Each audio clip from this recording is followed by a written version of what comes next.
Welcome to Booking It. Today's episode will be The Odyssey Part 4, books 9 through 12.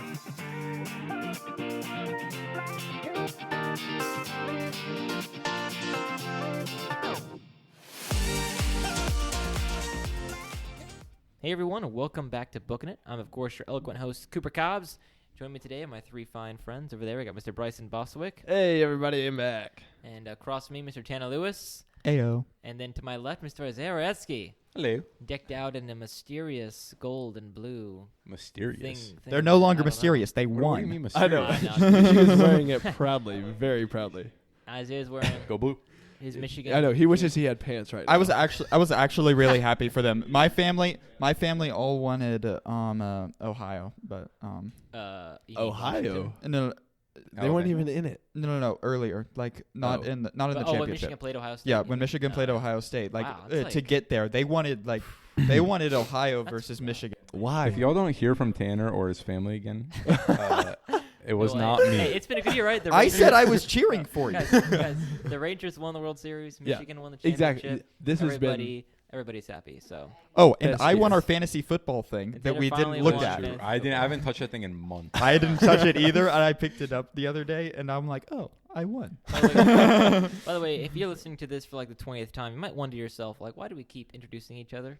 The thing is, we're four guys. We've all been through puberty. Our voices sound alike. And so sometimes you listen to Yeah. podcasts, you can't tell people apart.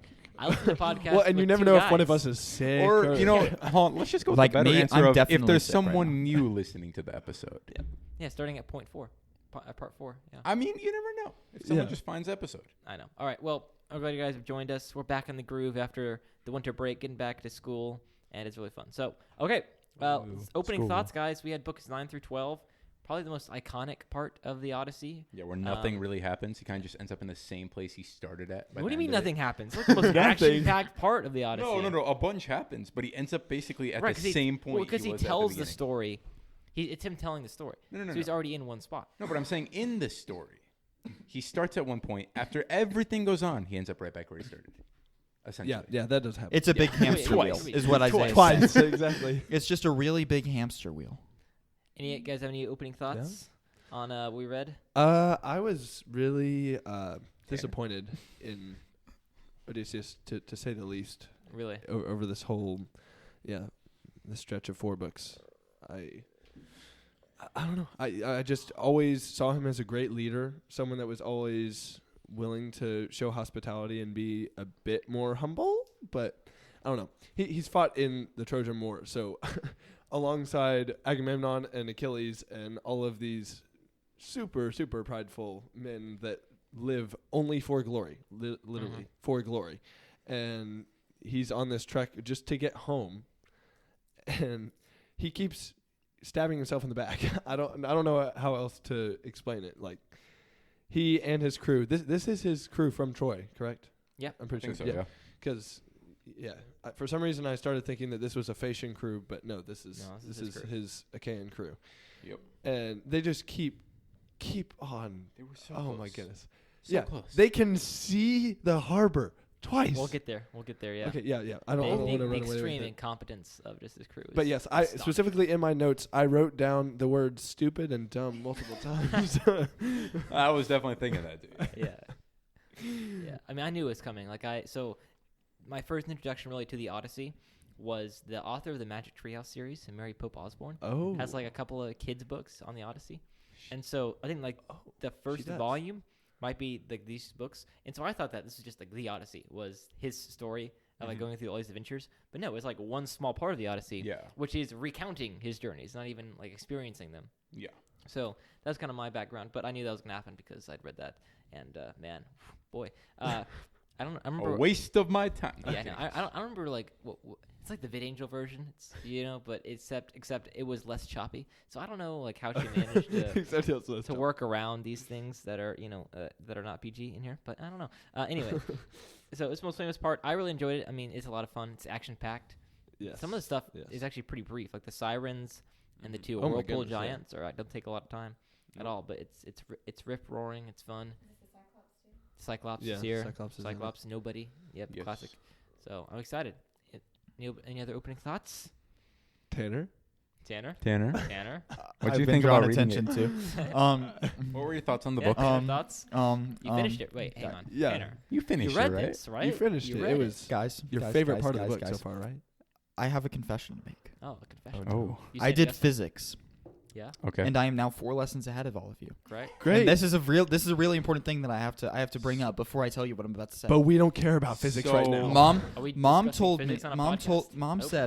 Mom said, Tanner, I have priorities for you this week. One of them is to I know finish. the plans I have for you, declares the Lord. I know the plans that I have for you, declares my mother. Anyways, she's like, I want you to finish physics and get to quarterly exam 2 this week. And Mere Christianity. These are the number one things I want from you. The Odyssey is secondary to that. I know you have the podcast, but if you can finish the Odyssey, that's on you. That's your own time. But I need you to finish your physics stuff. Isaiah raising his hand. I will get to you. I'm waiting patiently. Right. Isaiah, I will get to you. You can put your hand down. We'll come back. Kindergarten style is over. I finished my physics stuff yesterday after doing my quarterly exam, and we have friends over from Australia. I've also been working all week. And then I got sick.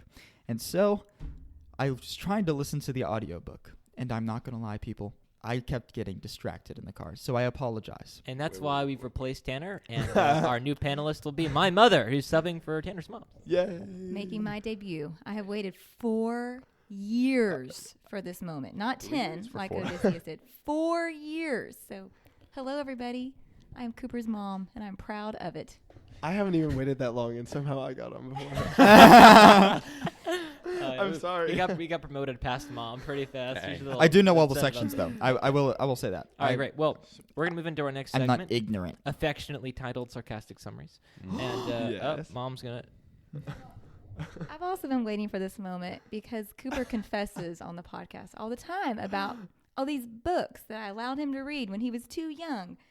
And I just want to say, in my defense, he was a voracious reader. I'm nervous. Anyways, I apologize, Cooper, for all the books I'll let you read too young. But I don't know why you're complaining. I know. Cooper has turned out to be a lot of marvelous, movies right? he's watched. I mean, we were fast-forwarding through them, or they're on VidAngel. Okay, all right. Continue with Odyssey. That was an Odyssey side journey right there. All right, so I loved every No. I don't think that was. I think that was one of the analogies, Cooper. It was a chiasm structure. Yes. It was like Yeah. The stone Or just you kept lost on me. rolling, and it kept on knocking trees down until my it God. fell into the river. the Iliad, the long. The We don't long- give- we don't yeah, give yeah. any of Right. those. All right. Yo, Okay, we're okay. like 8 Okay, minutes sorry. in. Sarcastic We're summaries. good at that. So, book 9. What happens to Odysseus, Isaiah, in book 9? He's telling the story. Oh, gosh. Minute or less. I gotta remember what happened in book 9. Okay, guys. So we're gonna try and keep the summaries to a minimum, and then move into the next section where we discuss them and hopefully spend most of our time. Instead of there. in the sarcastic summaries, Discuss giving long. a 10-minute discussion Correct. of each. I mean, sometimes that works. Someone else do book 9. I forgot Okay, what it is. They all okay. kind of blurred So together. book 9, Odysseus goes with his crew right after Troy. They sack a city. They're plundering it. They're doing all kinds of hero, I guess, things. Like then- stealing women. They're really good at Oh, that. all right. Wow. Yeah, the and Sisines, treasure and gold. Sisines. And then they go. Yeah. What's the difference? At Ismarus. It's first, yep. Then they go. I hope nobody then heard they go that. to the Cyclops, right? And they I spend the rest. He spends the rest of the book in the Cyclops. It's the most famous episode of the whole Odyssey. You're probably familiar with this if you've never read it before. He gets trapped inside the Cyclops caves, but he tricks the Cyclops into saying, "Hey, my name's Nobody." Then he and his men get the dude drunk with wine, and then they stab him in the eye and escape because, hey, nobody hurt anybody. So. Can I do the next one? Yeah, go ahead. So I'm gonna be Book honest. 10. I thought the Cyclops was book 10, not book 9. No, it is book 9. Yeah, I Okay. forgot. I thought that was Um, booked in as well. Yeah. So book 10 essentially is them just going in a circle. True. Because after the Cyclops area, they decide they go to another island, and it's like some wind god dude thing. Who I don't know what. Wait, Alien. isn't that when what's his name? The dad, Cyclops dad. Cyclops dead? Poseidon? You mean Poseidon, yes. Oh, yeah. Isn't that when he's like talks to the wind guy, or he Not does? yet. No, Hold on. is that I later? don't think Poseidon talks to the one guy. Anyway, go ahead, Isaiah. Okay. Poseidon whatever. gets mad at him. He goes to like some wind god dude thing, person, whatever, and that guy's like, "Yo, I'll help you. I'll give you like this like bag or whatever or pouch or whatever it is, some container thing that has like winds in it," and he's like, gives him favorable winds to go home. They get all the way where they can see the stinking harbor, and his crew's like, you know what? He's got gold in that, like, whatever container he got from the guy. Let's take the gold from him. And Odysseus is asleep here. Yeah, Odysseus is asleep. They he open it, he actually release can all the see. winds. He can see land. He's like, oh, I'm so tired.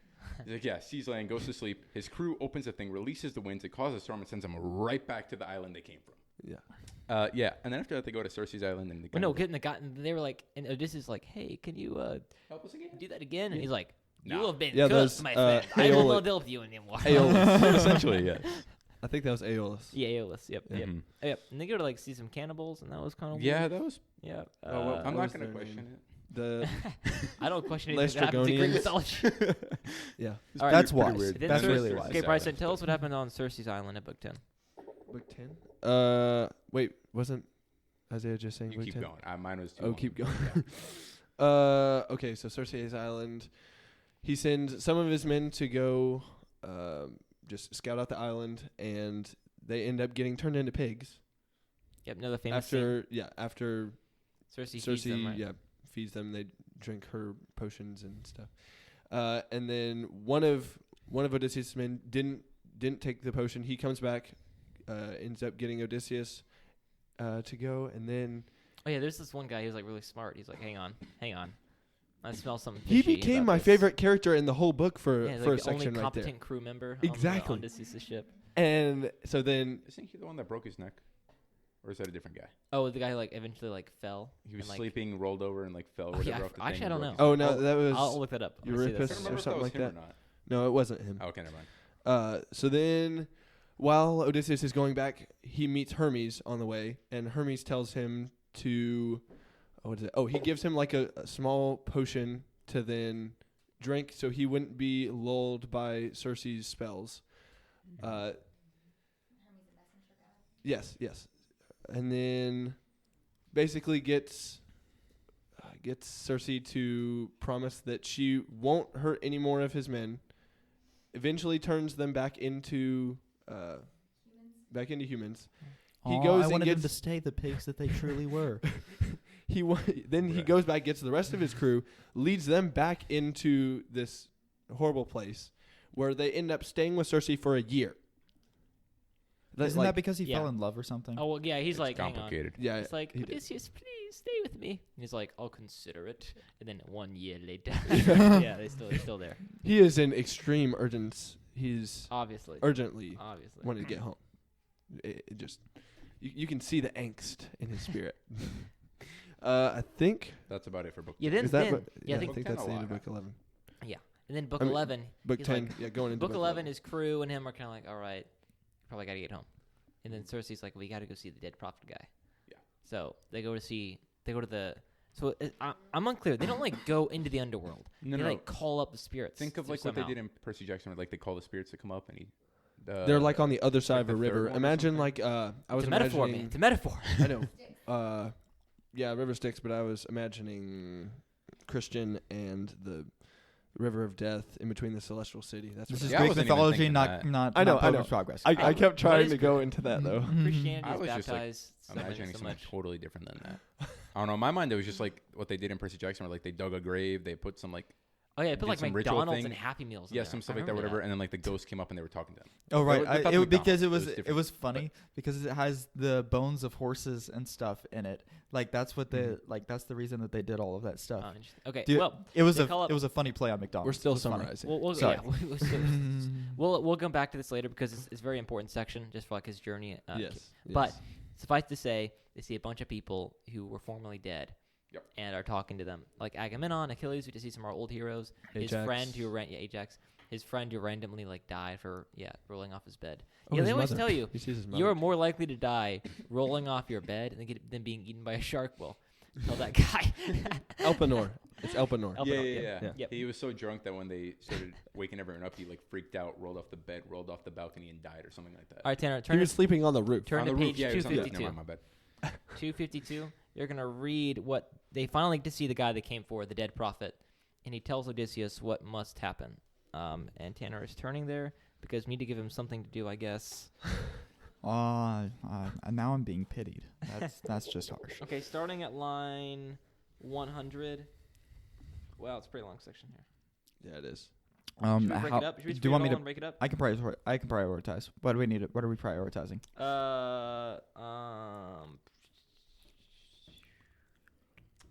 While they're doing that, Bryson, book 12. Okay, so book 12 is basically they come back from the dead. They they follow Circe's directions to then go past the whirlpool thing And the six-headed. and the six-headed beast woman that ends up eating 6 of their. Well, that's the only way you can pass. Is she eats 6. Yeah, and Odysseus kind of wants to like try to defeat her, kill the beast once and for all, but he doesn't. It don't work. And then what else happens? I'm trying to. They make it so close where they can see again. Oh yeah. And then Poseidon's like, I'm gonna get revenge for the Cyclops. That was my son that you poked in the eye earlier, like 3 books ago. Oh no. What happens is they end up getting free of those last 2 traps. Yeah. And they come upon the land of Helios's cattle. Right. Yeah. Okay. Yeah, the cattle of the sun god. Oh yeah. And so it's like approaching dusk, and they are like, okay, we need to move on because we were told that we can't eat any of this food, and we're going to be tempted, and if we eat any of this cattle, we're going to be severely punished by the gods. Well, let's just say, what's his name, Eurycleus, my favorite guy. He decides on mutiny right here, and basically says we deserve to have a bit of rest, and they end up staying the night. A huge storm comes in, making them end up having to stay on the island for another month, which exhausts all their food supplies. So guess what? Well, Odysseus is asleep again. Odysseus is asleep, petitioning to the gods. At the very least, the disciples woke Jesus up when the storm was happening. They slaughter all the sun. Eurylochus, I can't pronounce his name. Eurylochus? I don't know. Yeah. He ends up convincing them, oh, yeah, so now that we're starving, let's just go ahead and kill the beasts. All the cattle of the sun. So basically, they eat the food. One of Helios's daughters, I think they're his daughters, that herd the cattle, end up going to tell him. And when they leave, when the storm finally breaks, he sends, what does he do? He tells Zeus, and then Zeus sends a storm that destroys their whole ship, kills the whole crew, and sends Odysseus all the way back to where he came from. Odysseus all the way back to the whirlpool and the 6-headed beast lady, and then all the way back to the Phaeacians, where he is now. No, he goes to Calypso for 9 years. Oh yeah, he does. Oh, sorry, I missed like a huge part. Oh, and we didn't say anything about the. Did we talk about the Sirens? Oh yeah, the Sirens. We forgot the Sirens. Pretty brief. Sirens kind of happen. Sirens happen like he gets tied on the ship. Is that book 9? It's book 12. Oh, that is book 12. Is it? Mm-hmm. Oh yeah. Oh yeah, it is. Because you wanted to hear the Sirens, because apparently you're wiser if you hear them or whatever. Yep. Yeah. All right. Well, Tanner's going to read for us a very important section as we kind of transition into our question-answer discussion section. Passage from book 11. It's going to read line 130 onto the bottom of the page. So go ahead, Tanner. Take it away. Okay. This is the dead prophet speaking to Odysseus, but what has to happen? Got it. Okay. And even if you escape, you'll come home late and come a broken man, all shipmates lost, alone in a stranger's ship. And you will find a world of pain at home, crude, arrogant men devouring all your goods, courting your noble wife, offering gifts to win her. No doubt you will pay them back in blood when you come home. But once you have killed those suitors in your halls, by stealth or in open fight with slashing bronze, go forth once more you must. Carry your well-planned oar until you come to a race of people who know nothing of the sea, whose food is never seasoned with salt, strangers all to ships with their crimson prows and slim oars, wings that make ship fly. And here is your sign, unmistakable and clear, so clear you cannot miss it. When another traveler falls in with you and calls that weight across your shoulder a fan to winnow grain, then plant your bladed, balanced oar in the earth and sacrifice fine beasts to the Lord God of the sea. Poseidon, a ram, a bull, and ramping wild boar. Then journey home and render noble offerings up to the deathless gods who rule the vaulting skies, to all the gods in order. And at last your own death will steal upon you, a gentle, painless death. Far from the sea it comes, to take you down, bored down with the years and ripe old age, with all your people there and blessed peace around you.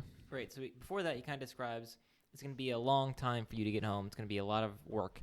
But when you do, you get back, you'll kill the suitors, but then you got to do some things to like appease Poseidon. Then you'll be cool. Yeah. So interesting is, they're reading the guide, Heroes of the City of Man, to kind of accompany us on this journey, some might say, of reading the Odyssey.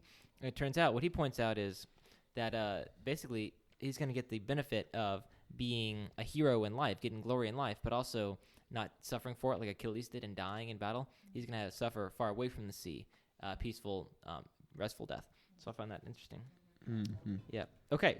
So the very beginning, before he kind of launches into the story, the Phaeacians don't even know who he is, right? They think he's obviously some kind of warrior. He's obviously fought at Troy. That was the cliff note that we the cliffhanger. Cliffhanger. That was the cliffhanger we just did that we cliff left notes. off. Okay, we're that was the cliffhanger that we left off at. Basically, no one knows his name. No one knows who this great man is in the halls of the Phaeacians. Yeah, exactly.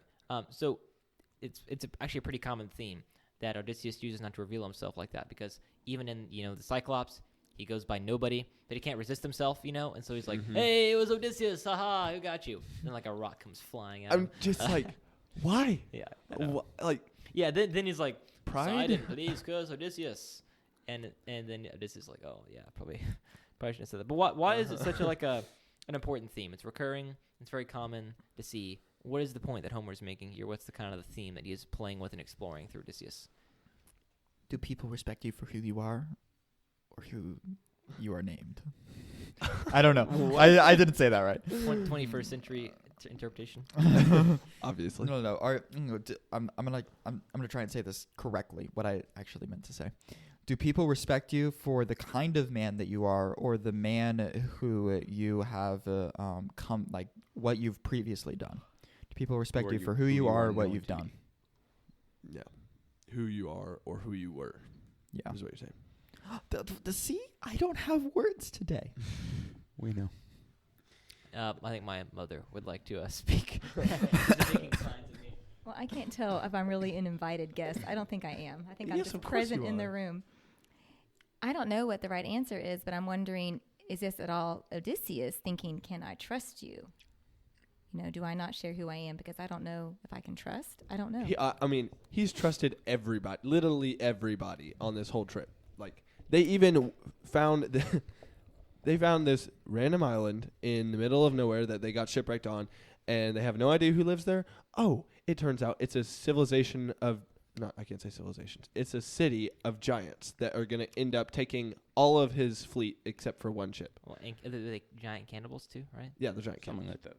And then he ends up trusting. Said it like it was like obvious, like, oh yeah, there it is. And then he ends up trusting Circe after that.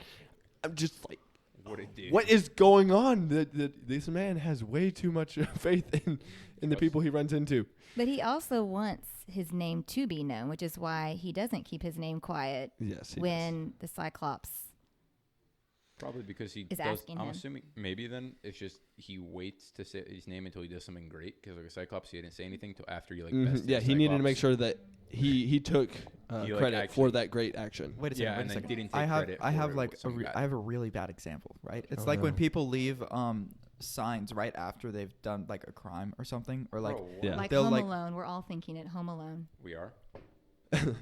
The wet bandits. The wet bandits. The sticky bandits. Yeah, that's a great example. That That is not where I was going to go with that. not But what I I'm was going thinking to take either. that and run. Like they want to be like known, and they want to leave like a sign like, we did this. You don't know who we are specifically, but we did this, right? And so I feel like Odysseus also wants that. Like he wanted the Cyclops to know that it was him who did that, and like it was a thirst for glory.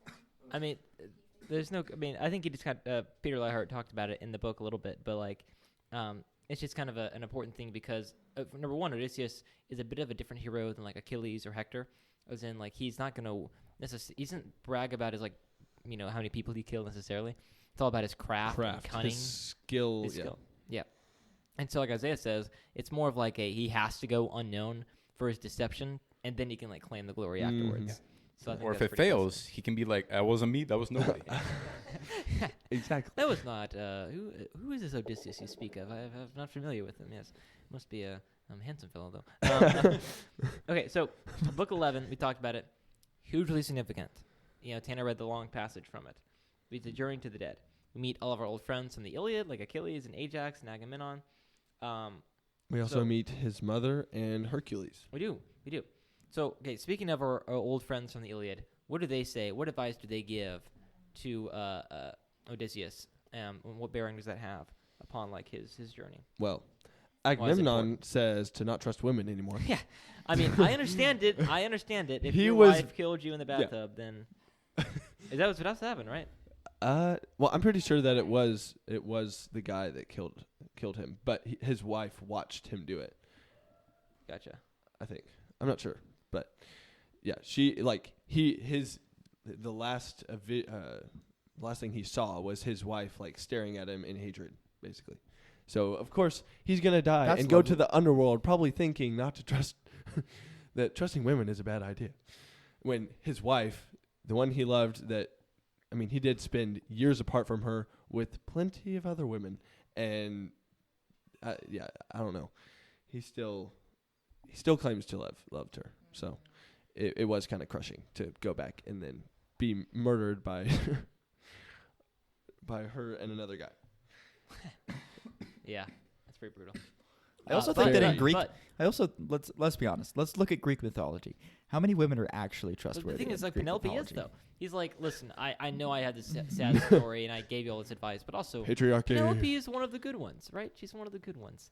And we talked about this last We time. can't get away from it today, Bryce. I keep on thinking about it. It's so bad. We talked about it last time, about how, in this case, Christ and the church are reversed to where actually the wife is the one remaining faithful, and Odysseus is not. Whereas in Christianity, Christ is the one who remains faithful, and the church is not. So. Yes. He didn't remain faithful in book 10, the bewitching queen. Is that right? Yeah, no, he did not remain faithful. Skip that with Circe, but We're trying to be PG. I know, but yeah, he's not faithful. Let's just say that. Yeah. Yes. Correct. No, yeah, you can go through it and paint it in a light to where Odysseus is such a faithful husband, but no, he is not at all. Yeah. And Well, in Greek mythology, he is. You're saying in Greek culture he is? No. No, think about it. Oh, that was another thing that Lightheart talked about was, this is a constant theme of the Odyssey is hospitality. And when hospitality was taken to an extreme level with the Lotus Eaters and with Circe. Yeah. When hospitality went to, Calypso. It was Calypso. Oh, it's kind of like the thing, the place you can't leave kind of thing. Basically, we're going to be so hospitable that we don't want you to leave. You're our slaves now. Ever. Exactly. Yeah. Oh, what about Achilles? So we meet Achilles, and he's all of a sudden like, hey, I would rather live than have glory. I know. I was really amazed, and I read the Odyssey thinking, oh, wow, Achilles has actually changed in death, and I'm actually proud of him for 1 second. And then I read Heroes of the City of Man, and it points to, but he still asked about his son, and he wanted to see what the feats of his son were, and I was like, man, I really was rooting for him. I don't know. I never really was rooting for Achilles. The Kleos, that glory is like a drug, my friend. Yes. Exactly. Yeah.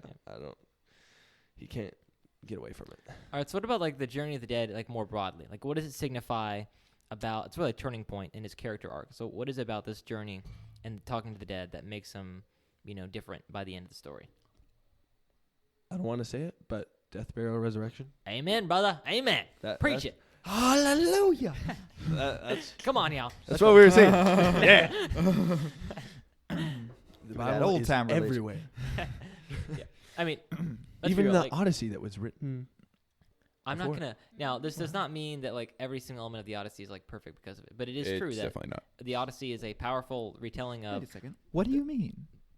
The story of every the story that's written everywhere, like Bryson said, which is death and resurrection. So, in some sense, he dies and is resurrected, has a new purpose. I think that this episode just embodies all that is we like about Odysseus.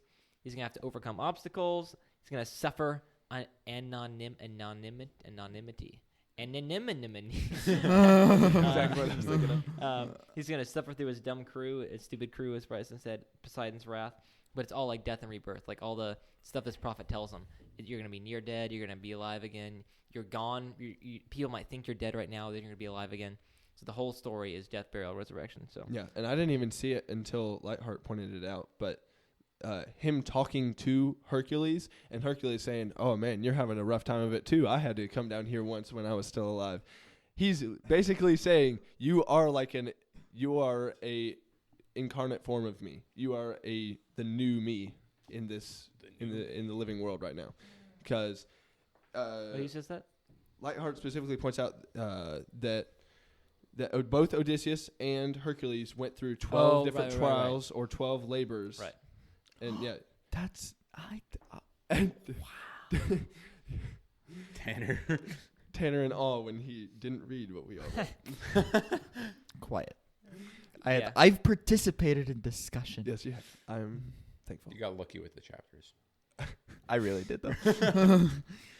But yeah, basically, like this is the new Hercules, and I mean, we can kind of see that a little bit. We don't see the great feats of strength like Hercules. It's the different type of Hercules, like you said, with skill and cunning. Yeah, he's not the brawn, but the brains. Yeah, he has brawn for sure. Like he beats everybody in the contest. Yes, So, I mean, he's kind of like Homer is like, what if in the Iliad I made a bunch of people who were dumb but could fight awesome. What if in this next book I make people who are good at fighting but also smart. So anyway, last thing to say, Bryson brought it up, hospitality. The Cyclops are villains precisely because they're inhospitable, just like Calypso and Circe are too hospitable. Yes. And so they like scorn Zeus. Odysseus is like, hey, listen, if you don't show us hospitality, give us a gift, you're going to regret it. Yeah. He's like, I spit in the face of your regret. Anyway, and he found out. Okay. Let's do some, Tanner, to give us all the promo things while we get dinner shout-outs ready. Okay. Go to 412podcasting.com. It's got all of the great things that I'm about to tell you today. So we also have a newsletter that we are doing, which is amazing, but also I apologize to anybody who's currently subscribed because my sister has been asking like, where is it, Tanner? Oh my goodness, where is we had a speech and debate tournament last week, and I've been trying to get school done this week, and we have friends from out of country and Australia. And that is what I told her. Our fake accents do not exist. Yeah, horrible. You came back. They're entirely fake. It's not a knife. Oh gosh. Anyways, newsletter will be coming out within the week. I promise you, within the week. So there's that. If you want to be able to subscribe to that, once again, go to 412podcasting.com/newsletter. We also have amazing blog posts that we're putting on there. Bryson's is coming out soon. I believe we just vetted it. Yeah, he's got just made sure it was okay for the public to see. We really fixed that one up. So. we had some content we had to fix. So we did that. That's coming out at 412podcasting/blog. And then what else? What else am I missing? Follow us on Instagram. Support us on patreon.com/booking it if you want to hear your name shouted out in what we are about to do right now. Before we do that, Tanner, I got a little beef with you. So you mentioned Instagram. Tanner, would you like, maybe I would like to take this moment to just make a little quick correction. Here's what I will say. I previously misquoted. I previously misquoted. Misinterpreted. Oh. It was. This is where it gets confusing. Cooper said something that you said, and then I just merely repeated what Cooper said, and so in doing so, I misquoted you, and so I apologize for that. You never said that it was the Devil's App. Demon App. It was Demon. Oh wait a second. Mom lost her privileges for verbally assaulting somebody. All right. So speaking of those who support us. All right. Speaking of patrons, of which my loving mom is one of them. We have. Why can you never get down like the tie into? Yeah, we need to work on that. Transitions. Yes, the segue. All right. Listen, guys. We have a story for our patrons here, and it's based upon the Odyssey. And I asked ChatGPT to write it, and so hopefully you guys Have we done this before? Is this the first time we've done it? We done it once. So Okay, the one you text us, Cooper, is so blurry. I know, I can't read it. Okay, fine. I'll read it. I'll read it. Don't worry, you can hand it to me and I'll read it. All right, I'll pass it over to Bryson. Okay. I'll do half and I'll pass it over. All right. Nana, a wise matriarch, embarks on a modern-day Odyssey with her diverse family. Van Pappy and Wayla, the adventurous couple, bring joy and laughter to the journey. Isaiah's grandparents, pillars of strength, provide guidance as Moses and Zara, the dynamic duo, navigate the challenges they face. They're so vague. It is. And Ginny and Uncle Sam, the storytellers, weave tales around the campfire, captivating the group. Mr. Mike and Miss Laura, the nurturing couple, ensure everyone's well-being. Anna, the artist, captures the essence of their Odyssey through her paintings, while Emily, the scholar, documents the journey. Okay, but what journey? I don't know. It's like giving me any details.